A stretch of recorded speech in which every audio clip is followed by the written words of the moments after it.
What is going on, everybody? Lamont on the run.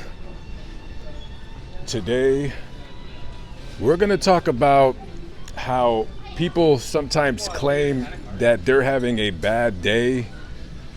Trust and believe when I say this, there's always somebody out there who's having a way worse day than you will ever have. So we're going to go to Rio de Janeiro, Brazil. Now this is 20-year-old Gabrielle Barbosa. I guess she was an aspiring model or something along those lines. So Gabrielle had came down with a urinary tract infection last December. So she goes to a hospital in Rio de Janeiro because she's sick. Now, normally UTIs in women, I guess also in men, are either caused by sex or maybe you hold your urine in too long, something along those lines, right? Right. So she goes to the hospital, and normally when you have a UTI and you go to the hospital, they give you a series of antibiotics and everything goes away. That's what normally happens. But in some extreme and rare cases such as this, it could be quite serious. So they give her the antibiotics and they send her home. She did not get better at all. More than likely, from what I'm just looking at this story, her UTI was not treated correctly.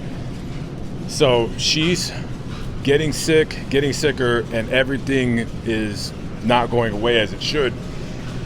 So she goes back to the hospital in March, and she's very, very sick. And she's starting to have kidney problems now. So they admit her to the hospital towards the end of March, and she's very, very sick. As a matter of fact, she's so sick, while she was in the hospital, she goes into cardiac arrest 2 times.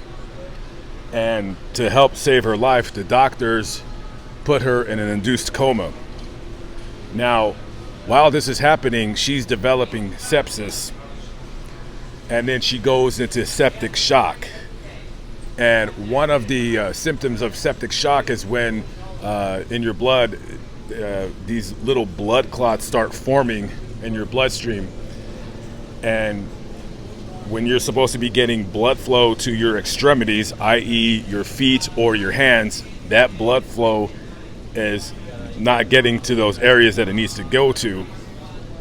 And I guess, and this is just what I remember from reading a book, I think your body is trying to pump blood to more important areas of the body. Don't quote me on that. I'm not a doctor. I just remember reading something about that. So she goes into a coma. When she wakes up, she notices that her hands and her feet are just wrapped in bandages. She wakes up and she goes, why are my feet and my hands like I can't move? I can't move. The doctor tells her, we're going to have to amputate your feet and your hands, because during the septic shock, I guess she developed, I don't know what it's called, necrosis or something like that. She develops necrosis. Don't quote me if that's how the proper word. I didn't really look things up for this video. But the appendages in her body start dying, and there was no blood flow for so long that I guess they turned gangrene.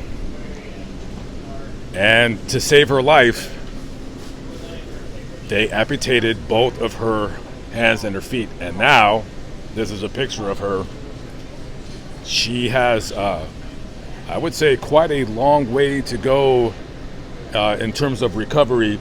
And she is never, ever going to lead a normal life ever again. Now, I'm hoping and praying that eventually she will learn to somewhat lead a normal and productive life. I don't know what kind of social programs Brazil has, but she's going to need all the support she can get from her family I'm sure the technology in making prosthetics has advanced tremendously in the last 10 or 15 years. So eventually, I'm sure she will be fitted with prosthetic feet and hands. But let me tell you something, guys, and I mean this from the bottom of my heart. I'm not even trying to, I'm being very serious. I'm not going to call it the art, but the simple practice of peeling a banana. You don't think about it, right? You don't think about when you peel that banana. I'm holding this marker. You know what I mean? And the simple things of doing stuff like that, the simple things of grabbing a jar. Now she's no longer going to be able to do that. And that's going to be rough. It's going to be rough going for her. But I hope, again, that everything can turn out as best for her as possible.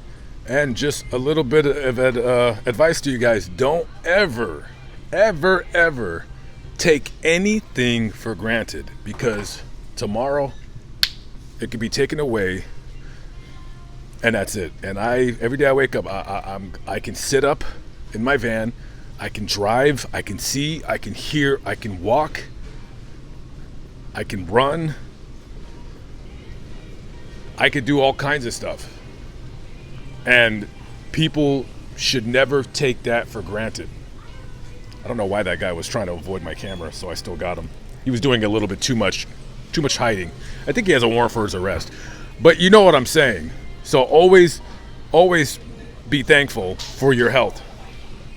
Always be thankful for your health. All right, guys, I'm gonna go look for that guy. I kind of want to know why he's avoiding me. By the way, don't ask me why I have a marker in my hand. You're not allowed to ask me. All right, guys, gotta go. Peace.